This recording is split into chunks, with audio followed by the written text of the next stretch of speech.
Honourable Governor of Georgia, ladies and gentlemen, it is a delight for me to be invited to address you this evening. And of course, as you know, to every lecturer belongs a biography. I am an Ulster Irishman of Scottish descent with an English wife and Welsh children and Scottish grandchildren. So I can moderately claim to represent the United Kingdom. I turned up in Cambridge in the middle of last century to study mathematics. And in my first week as a student, one of my fellow students said to me, "Do you believe in God?" And he said, "Oh, sorry, I forgot, you're Irish. They all believe in God there, and they fight about it." And that raised in my mind, not for the first time, the question under discussion tonight. Was my faith in God simply a product of Irish heredity and genetics? My parents were believers in God, so were my grandparents, and so automatically I imbibed their faith. And so I wanted to know the answer to the question. And I set about in my first days as a student at Cambridge to get to know people who did not share my worldview. And so I started to discuss with atheists. That led me to learn the German language and travel for 20-odd years behind the Iron Curtain. It led me also to learn Russian and spend the last 20 years in many discussions and debates in the universities and academies of science in the former Soviet Union, in order to understand what it is that motivates atheism. Now, according to the dictionary, to delude someone comes from the Latin deludere, to play with someone in a mocking way, to deceive the mind or judgment, to cause that which is false to be accepted as true. So that a delusion is a persistent false belief held in the face of strong contradictory evidence, especially as a symptom of psychiatric disorder. And according to Richard Dawkins' recent book, The God Delusion, faith in God is just like that. He quotes Robert Pirsig, "When one person suffers from a delusion, it is called insanity. When many people suffer from a delusion, it's called religion." There's no difference between God and Santa Claus or the tooth fairy. God is a childish fantasy. But it is much worse than that, claim the new atheists, because faith is not only a delusion, it is a pernicious, a destructive and dangerous delusion, because it can lead to horrific acts of violence and terror. Just look at 9/11. And Dawkins therefore thinks that a case can be made that faith is one of the world's great evils, comparable to the smallpox virus, but harder to eradicate. Faith, he says, being belief that isn't based on evidence, is the principal vice of any religion. So we need to eliminate faith and replace it with reason and science. I want to submit to you tonight directly that the new atheists are completely confused about the relationship between faith, reason, and evidence. They claim that faith is a word we use when not only is there no evidence, but we know there is no evidence. This is false, and they know it. In my first debate with Richard Dawkins, I asked him, had he evidence that his wife had faith in him? And he immediately told me of those little things that go on between a wife and her husband that indicate to the husband that he can trust her. So he did, I submitted to him, believe in evidence-based faith. Of course, we all do. The word faith comes from the Latin fides, fidelity, and its basic meaning is trust, reliance, belief, and belief in. So if I say I have faith in something or someone, the next logical question to ask is this: what grounds do I have for that faith? People often say to me, "I won't believe it unless you prove it." Well, in that case, you never believe anything. Because in ordinary life, and indeed in science, you never get absolute proof.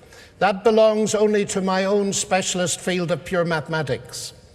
In ordinary life and in the rest of the natural sciences, we can speak of evidence, pointers, indicators, reasons for believing, and these can be so strong that you can commit your life to them, as I did when I stepped on the plane to fly here yesterday. Just think of the way faith and reason and evidence work together in bringing you here tonight. You would not be here if you didn't believe that this event would occur. Why did you have this faith?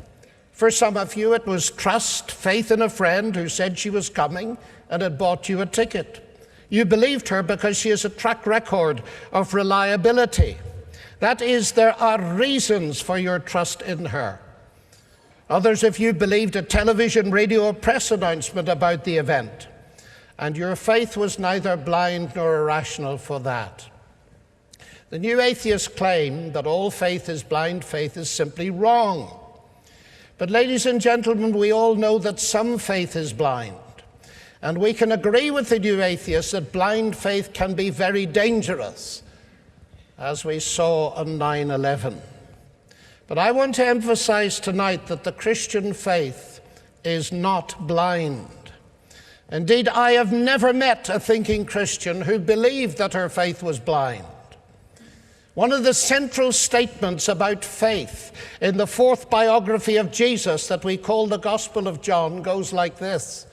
Many other things Jesus did in the presence of his disciples that are not written in this book, but these are written that you might believe that Jesus is the Christ, the Son of God, and that believing you might have life in his name. In other words, here is the evidence, John says, on which you can base your faith. Faith, therefore, according to the New Testament, far from being blind, is a response to evidence. Now, the new atheists will point out that Christians have sometimes shown blind faith. In my home country of Northern Ireland, for example. And Richard Dawkins reminds us of the song Imagine by John Lennon. Imagine a world without the Taliban, a world without Northern Ireland. How anyone could possibly imagine that, I don't know. But nonetheless, that's what he says, and we understand him. But I want to point out, ladies and gentlemen, that to take up weapons to defend Christ or his message does not spring from faith in Christ. It springs from direct disobedience to Christ, who explicitly said to the representative of the Roman Empire at the time, the procurator Pontius Pilate, he said to him, "My kingdom is not of this world, otherwise my servants would have been fighting." No, Christ claimed to be the truth and to bring the truth. And one of the most powerful things through my life that has persuaded me of the truth of Christianity is precisely this, that Christ did not attempt to impose his truth by force, because it ought to be obvious to all of us that you cannot impose truth by force. Christ came and gave us the evidence that he was the truth and allowed us space to respond, and he accepts our decision. Well, let me give you a short scientific perspective. Because what the new atheists don't seem to realize is that faith is involved in science. So if faith is delusional, so is science. After all, the goal of science is not to impose on the matter and workings of the universe our human sense of order, but to discover the universe's own intrinsic order and intelligibility. And that means that scientists have always had to believe, before they start, that the universe has an inherent order. If it didn't, scientific research would be pointless. The quantum behavior of elementary particles still presents questions that for the moment outstrip our reason, our intuition, and powers of imagination. The same is true of human consciousness. No one understands it, and there's no generally agreed theory. In this situation, for research to continue requires faith. Faith that nature's intelligibility and order will not peter out into unintelligible chaos. Though for all we know, we might have to get our minds around a level of intelligibility far higher than any we can presently grasp. Indeed, one can even say that faith in something that has not yet been proved still is, and it always has been, a prerequisite for scientific investigation. So if the new atheists think that faith is irrational and delusional, they will have to say that the science on which they pin all their hopes is also irrational. But now comes the question, where does that faith in the rational intelligibility of the universe come from?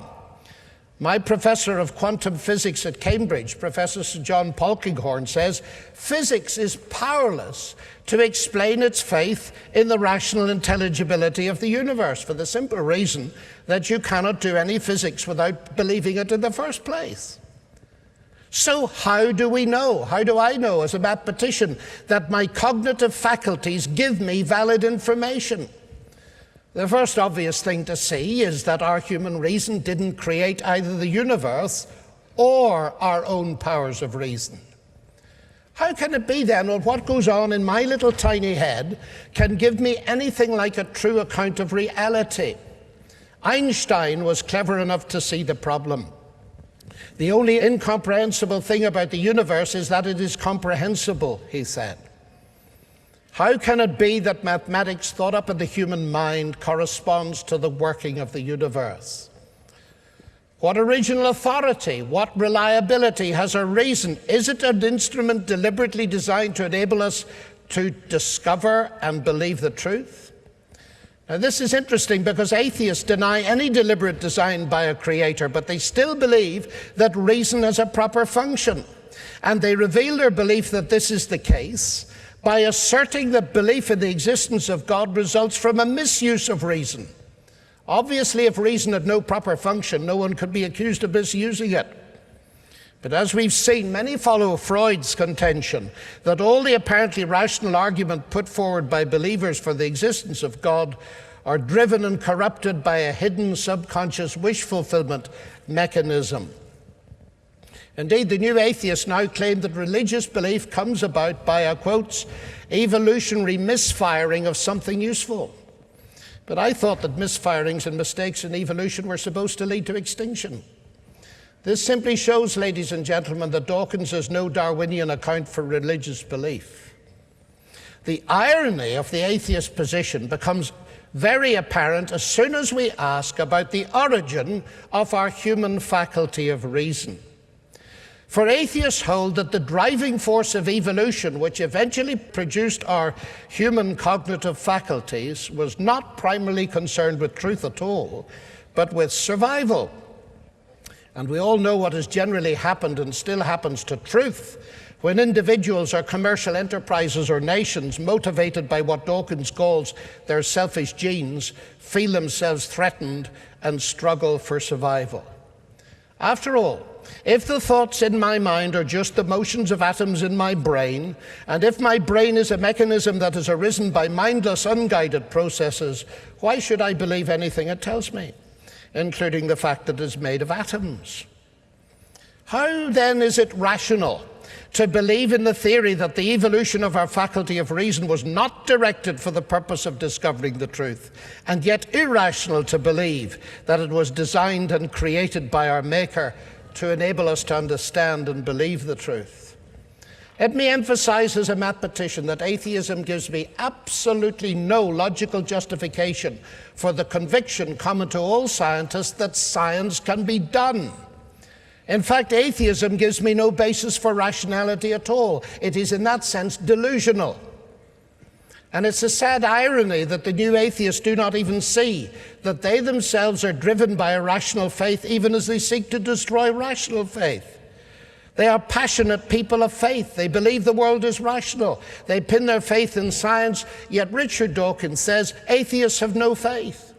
And Christopher Hitchens says our principles are not a faith. Our beliefs are not a belief. The mind boggles, ladies and gentlemen. Who is deluded now? Atheism gives no basis, but the Bible gives us a clear and solid basis, telling us that The reason the human mind can understand, at least in part, the universe is because the same God created the mind as created the universe. And it's this conviction that lies behind the meteoric rise of science in the 16th and 17th centuries. Men became scientific, says C.S. Lewis, because they expected law in nature, and they expected law in nature because they believed in a lawgiver. That lies behind science, and it is forgotten so easily. Now, those early scientists didn't make the mistake of the new atheists and offer us the false alternative of either science or God. That's like saying it's either Henry Ford or internal combustion. Choose between the two, you can't have both. You either explain the motor by the laws of internal combustion, or you explain it in terms of Henry Ford. That is very silly. That is to confuse two levels of explanation. Explanation in terms of mechanism, the motor and laws of internal combustion, or in terms of agency, that is Henry Ford. And exactly the same thing happens. Richard Dawkins says it's either science or God, but of course you can have both. God is the agent who designed the whole universe which science attempts to describe. Now, the reason they make this mistake is because they are deluded as to the reach of science. Because the idea, ladies and gentlemen, that science can explain everything is seriously false. The Nobel Prize winner Peter Medawar said science cannot deal with the simplest questions of a child. Why am I here? What is the meaning of my life? It cannot deal with culture, with art, with poetry, with history. Science is limited, and that's no insult to science. It simply shows that there are frontiers, and it is very important to realize it. And they make another mistake built on top of that one, and that is that everything can be reduced to physics and chemistry. In my college in Oxford, we have wonderful dinners on a Thursday night, and I was sitting at one of these dinners and discovered I was next to a famous biochemist. And he asked me what I did. It's an Oxford question, I'm afraid. And I said, I'm a pure mathematician. Oh, he said, how dreadfully boring. And then I said, well, I try to make up for it by being interested in some of the really big issues of philosophy. He said, like what? Well, I said, like whether the universe is self-existent or had a creator. Oh, he said, it's far worse than I thought then. He said, listen, the bottom line is this. I'm an atheist, I'm a reductionist, I've nothing to say to you, you've nothing to say to me, we're going to have a very miserable evening. Well, that's a very good start for a dinner party, isn't it? So I did what I normally do when I panic. I smiled at him and I said, no, we're going to have a fascinating evening because, you know, I just love reductionism. He said, do you? Yes, I said, I know at least 3 kinds. He said, do you? I said, you know, the two of us are scientists, so we believe in methodological reductionism. Take a big problem, split it into little problems, study the little problems, get some insight on the big problem. Yes, he said, I'll go with that. But I said, I think you're an ontological reductionist. That is, you believe that everything can be reduced to physics and chemistry. Dead right, he said. Well, I said, let's do a little experiment then with the menu on the table. So I picked up the menu and got him to read it. It said roast chicken. And he said, what's the problem? Well, I said, you can reduce everything to physics and chemistry. He said, absolutely. Well, I said, let's have a go at this thing here. He said, well, what's the problem? Well, I said, look at this symbol here, this R, O-A-S-T. Those are symbols, but they're semiotic. They're carrying a meaning. He said, that's right. Well, now, I said, you explain to me the way in which those symbols carry meaning in terms of the physics and chemistry of the paper and ink. And there was a short silence which was interrupted by his wife who said, get out of that if you can.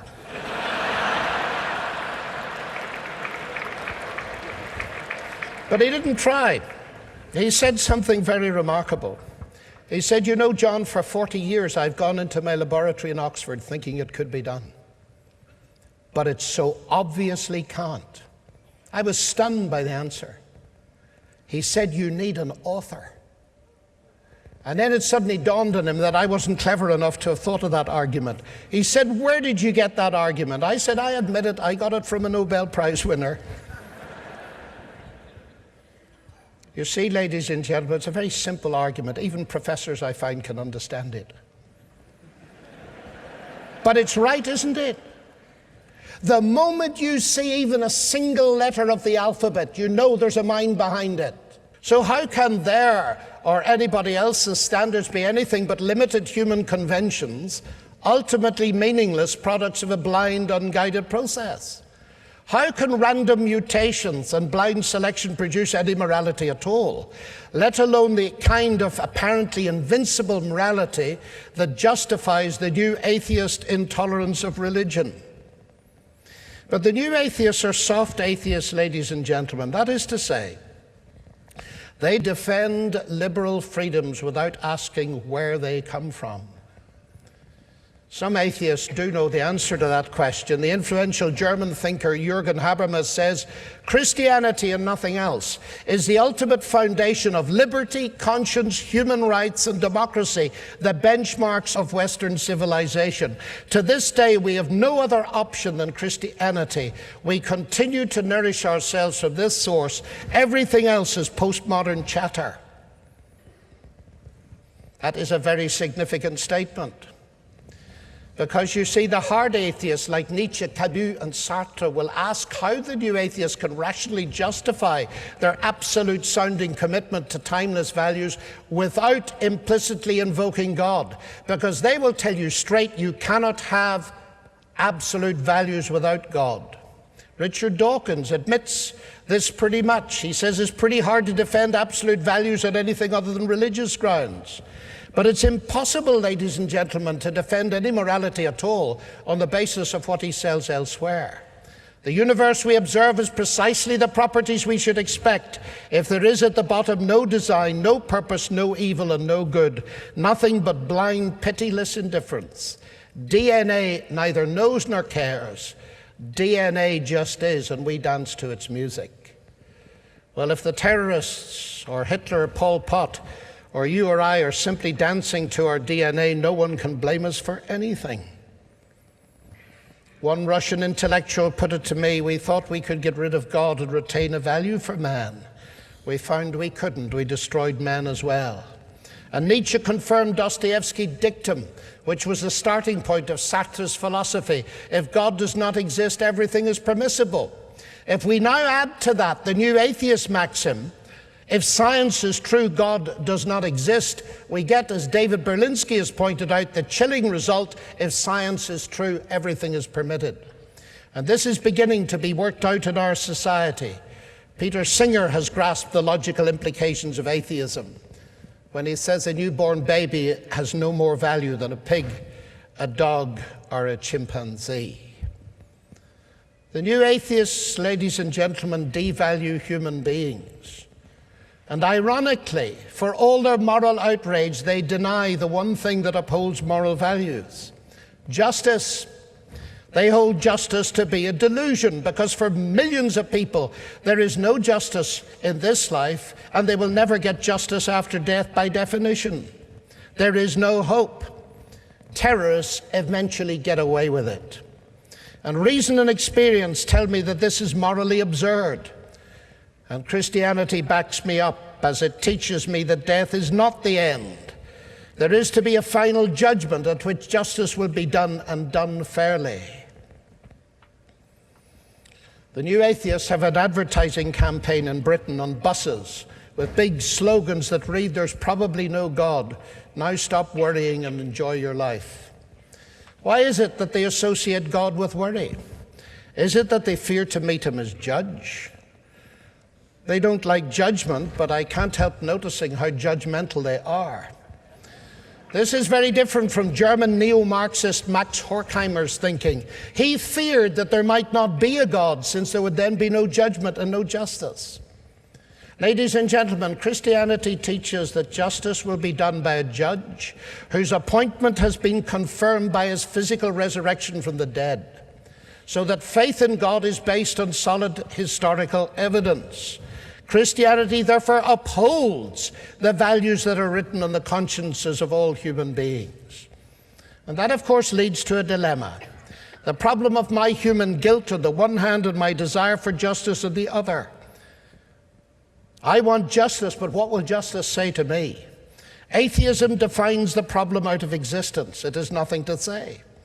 And what about God? Is he really the despot they make him out to be? No, God is the creator. He is the judge. But he is love and a source of infinite grace. The central claim of Christianity is that as an expression of his love for humans, God himself became human, the Word became flesh. Christ made unparalleled claims to be the truth, to be the Son of God, and backed them up by a life and teaching without parallel. But his moral teaching was not his main message. Christianity is not primarily about rules and regulations, but about relationship with God. And Christ's stated mission was to deal with a moral chasm that separates us humans from God when we could not deal with it ourselves. This is a moral universe. And in the nature of things, evil incurs judgment. Even we have a police force and prisons.